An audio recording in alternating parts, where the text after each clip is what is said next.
Joseph, est-ce qu'on peut appeler notre ami Raph de Sport 365 qui va arriver dans une dépression Of course, we can. Il va pas. Comment tu le connais, notre ami Raph, Flore? Alors, il se trouve que Sport 365 est juste à côté de la rédaction d'Union. On travaille dans le même groupe qui s'appelle Reworld Media. Et donc, je suis montée à l'étage et j'ai été voir... Salut, c'est Flore. On fait une émission sur la sécurité et le Salut, je football. parle de cul. Est-ce que je peux venir te voir et te poser quelques questions sur le foot? C'est comme ça qu'elle t'a présenté, Raph? Exactement, oui, tout à fait. Et t'as dit oui tout de suite ou il y a quand même un moment de recul quand tu l'as vu arriver, courir vers toi? Bon, non, direct, j'ai confiance. Ah, tu la connaissais ou pas, Flore? Tu peux dire la vérité. Croisé dans l'ascenseur, peut-être. Ah, d'accord. Toi, t'es le genre de mec qui proposait des cigarettes même si elle fume pas, quoi, c'est ça? Ah, je fume pas non plus, donc les cigarettes, j'aurais eu du mal, mais bon. Ah, d'accord. Eh ben, bienvenue, merci de participer à cette émission, Raph. Alors, on dit Sport 365 ou Sport 365? On peut dire les deux, et par contre, une petite précision, on dit .fr surtout à la fin. Ah, on dit .fr à la fin, effectivement. Tu sais que moi, j'allais beaucoup sur sport365.fr quand j'étais jeune, jadis. Parce que vous étiez l'un des tout premiers sites à proposer des lives en écrit sur Internet. Est-ce que je me trompe? Tout à fait, oui, c'est un site relativement ancien, parce qu'il a été créé en 2001. Et effectivement, on a été assez précurseurs là-dessus. Puis d'ailleurs, il y a Sport 365, il y a aussi football, mercato et rugby 365. Ah, c'est cool. Et donc il y a 4 sites différents pour trouver son petit bonheur concernant le sport. Et qu'est-ce que tu fais toi là-bas? Je suis journaliste, donc j'écris des articles, surtout pour le site de football, et aussi mercato, surtout en cette période où le marché vient de s'ouvrir. C'est un peu chaud, et ouais. parfois un petit peu sur sport, ouais. Ah cool. C'est quoi le dispositif de Sport 365 pour la Coupe du Monde? Vous êtes là, en général une année sur deux, c'est la folie. Et là, on est en pleine Coupe du Monde, c'est parti. Vous êtes comme des oufs, non? C'est parti. Donc on a un collègue qui est en Russie actuellement, qui loge dans un hôtel non loin de celui des Bleus, qui va suivre l'équipe de France le plus longtemps possible, on l'espère. Ouais. Et sinon, à la rédaction, oui, on sera assez nombreux tous les soirs pour couvrir tous les matchs, apporter le maximum d'informations et faire un bon gros travail de qualité, on l'espère. Donc toi, quand tu vas dans ton lit, tu prends une bouteille de thermos de café en fait, parce que tu vas pas dormir pendant un mois, c'est ça le truc? Je bois pas de café, mais si dormir, on réussira à dormir un petit peu, mais voilà, les journées sont bien remplies, il va y avoir beaucoup de matchs à regarder, et pour le travail, et pour le plaisir aussi, il faut le dire. Est-ce que tu bois de l'eau minérale quand même? Parce que du coup, il fume pas, il boit pas de café Si, je bois un peu d'eau potable et d'autres boissons diverses et variées. D'accord, très bien. Tu peux me dire merde, il n'y a pas de problème, Raph. Je sais pas toi, et je sais pas comment tu sens un peu le délire avec tous tes confrères là, mais j'ai l'impression qu'il y a un bon feeling avec cette équipe de France là. Il y a un bon feeling puisqu'elle est séduisante, cette équipe de France. Elle propose du jeu, elle a plein de très bons joueurs qui sont tous assez jeunes. Et effectivement, donc elle peut faire de belles choses. Et en tout cas, oui, il y a un meilleur feeling qu'il y a 8 ans, c'est sûr, avant l'Afrique du Sud. Un petit peu meilleur peut-être qu'il y a 4 ans aussi.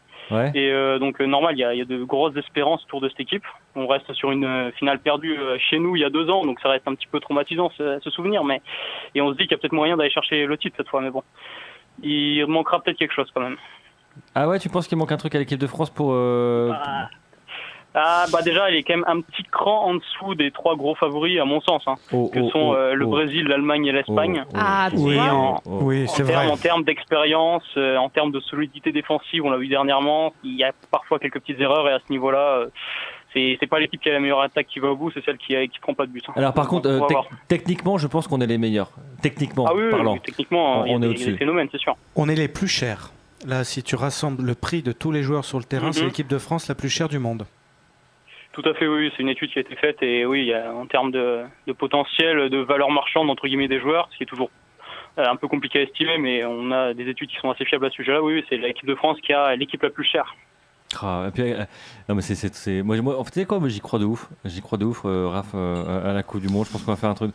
Alors Villa, elle est en face de moi, elle travaille chez Wild et tout, et elle est pro Mannschaft, tu vois, elle c'est Neuer et tout, et j'ai l'impression qu'ils sont un petit peu flingués les Allemands. Non, t'es malade. Non, ils sont pas flingués, ils vont bien défendre leur titre. Alors est-ce qu'ils vont gagner, je sais pas. Ils ont perdu contre l'Autriche. C'est l'interrogation puisqu'il a pas joué de la saison, il s'est blessé en septembre, on l'a pas vu du tout, il a repris au mois de juin.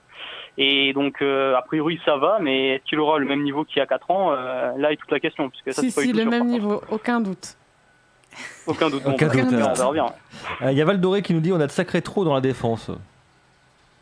On a une défense un peu... Oui, peut-être pas exagérer non plus, c'est quand même de très bons joueurs qui jouent tous dans de gros clubs, mais bon, il y a quelques erreurs parfois que les très grandes équipes ne commettent pas, surtout dans les gros matchs. Il y a Adil Rami, qui est quand même le défenseur de Marseille, je continue. Pamela Anderson. Pamela Anderson, je suis désolé. Koscielny s'est blessé. On a Adil Rami qui est très sympathique, très très sympathique, mais c'est Ligue 1, quoi. C'est pas le niveau. Mais il jouera pas normalement, il est remplaçant, sauf si on a un des deux qui se blesse, là, ça pourrait être plus problématique. C'est vrai. Moi, je suis mort de rire de l'intérieur parce que les gens qui se connectent, là, à ce moment-là, ils se disent putain, pourquoi c'est téléfoot?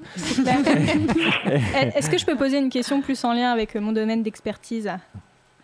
Oui, je t'avais demandé de bosser un sujet ici qui était est-ce que les joueurs peuvent faire l'amour avant un match ou alors est-ce que c'est déconseillé? Alors, vaste sujet. Là, il faut savoir que pendant la Coupe du Monde, c'est clair, tous les joueurs sont en vase clos, c'est-à-dire que les équipes sont dans des hôtels et les joueurs sont à un ou deux dans leur chambre, enfin avec leurs coéquipiers. Les femmes ont le droit de venir les voir pendant. Voilà. C'est très strict, ils restent entre eux. Et donc, il n'y a pas de fréquentation féminine pendant ce moment-là, normalement. Hein. Mais et parce que justement, il y a eu des soucis avec ça, notamment avec l'Angleterre en 2006, où les femmes avaient été autorisées à venir avec leurs hommes, donc leurs maris, les joueurs. Il y avait notamment Victoria Beckham avec David Beckham à cette époque-là. Et l'Angleterre s'était fait éliminer par une équipe portugaise, pas forcément exceptionnelle. Et bon, il y avait eu une petite polémique au pays. Les femmes ont. Alors je t'arrête tout de suite. En 2006, ils se sont fait éliminer par le Brésil.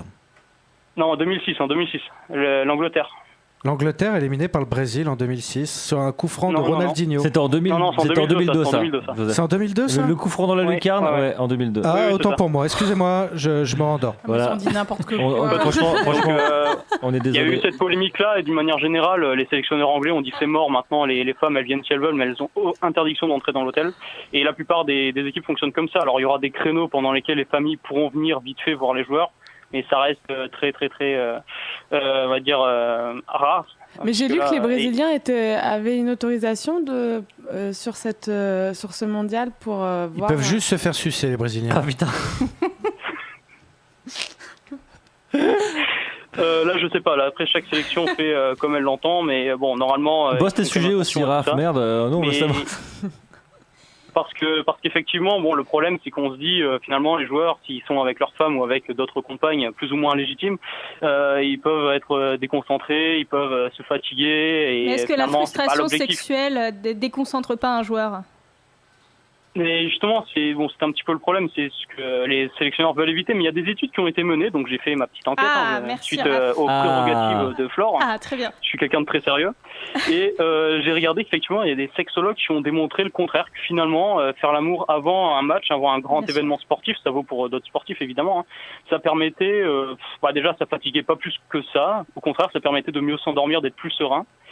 Et derrière, surtout, ça permettait d'évacuer de la pression, du stress et de la tension qui est donc inhérente à ce genre d'événement. Donc finalement, c'était peut-être pas si mal que ça. Imagine, Aude, demain, t'as une compète, Aude. Ah, je nique. À tirer à Régo. Hein. Ah bah, pendant, après... Ouais, faut pas tomber dans les excès non plus, puisque l'objectif, c'est pas non plus de passer la nuit à faire des galipettes, être complètement éclaté le lendemain matin, mais effectivement, il y a... une petite vidange avant de dormir, c'est parfait. Bah ouais, le joueur qui a 3 couilles, il vaut mieux pas qu'elle soit pleine s'il veut courir. Non. Rodolphe, je suis désolé. Oui, bon. Alors, Rodolphe... Là, on est dans des détails qui ne nous regardent pas, effectivement. Raph, il n'y a bien aucun joueur qui a 3 testicules. Pas ma connaissance. Après, à la rédaction, il y en a qui s'y connaissent un peu plus dans ce domaine que moi, mais moi, je n'en sais rien. Il y a le service testicule, va les voir, tu vois, ils vont répondre à ta question. Alors, on nous dit c'est Ronaldo qui faisait toujours l'amour avant les matchs. Voilà. Le vrai Ronaldo. Il y a des histoires à ce sujet, oui. J'ai un petit quiz. Il y a plus ou moins des légendes, plus ou moins des trucs vérifiés, mais effectivement. Il y a un joueur de l'équipe de France qui était surnommé l'Anaconda. Qui était-ce ? Thierry Henry. Ah bah tu fais chier, toi. Bah oui, pardon. Hein. Mais c'est la légende dit qui s'appelle Orio Kezak et qu'il aurait un gros pénis. Voilà.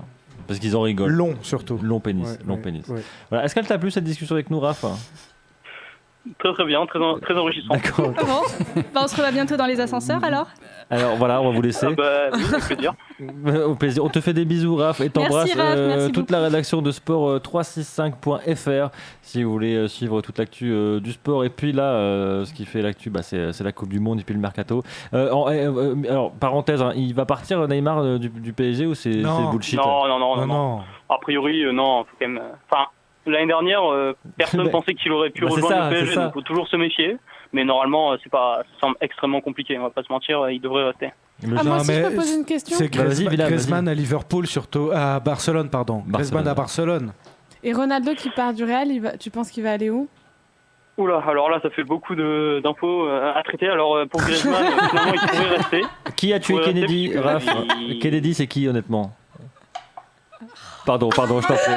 Oui, Non, mais... Alors, pour Griezmann, il pourrait rester à l'Atlético, finalement. Barcelone, c'est pas sûr, il pourrait pas être titulaire. Et pour ce qui est de Cristiano Ronaldo, je pense que c'est des déclarations histoire de faire monter un peu les enchères et éventuellement une augmentation de salaire, mais c'est pas non plus un départ. De toute façon, qui pourrait s'offrir ce joueur qui a 33 ans maintenant? Donc c'est pas un investissement sur l'avenir si Cristiano Ronaldo change de club. Il y a Mélévo qui nous dit du coup, les femmes, elles font quoi pendant que les hommes regardent les matchs? Voilà. Elles rencontrent d'autres hommes qui n'aiment pas le football et puis voilà. Exactement. Ça, on va parler avec Odalisque pour les dernières minutes de cette première partie d'émission. Merci beaucoup, Raph. Des gros bisous. Merci, Raph. Et tu nous dis si Flore elle est un peu relou comme voisine, on va gérer ça. On ne se connaît pas en fait, en vrai. Donc, ok. Bon, je vous tiendrai au courant, mais normalement ça devrait aller, je pense. C'est gentil. Merci beaucoup, Raph de Sport 365.fr. Bisous.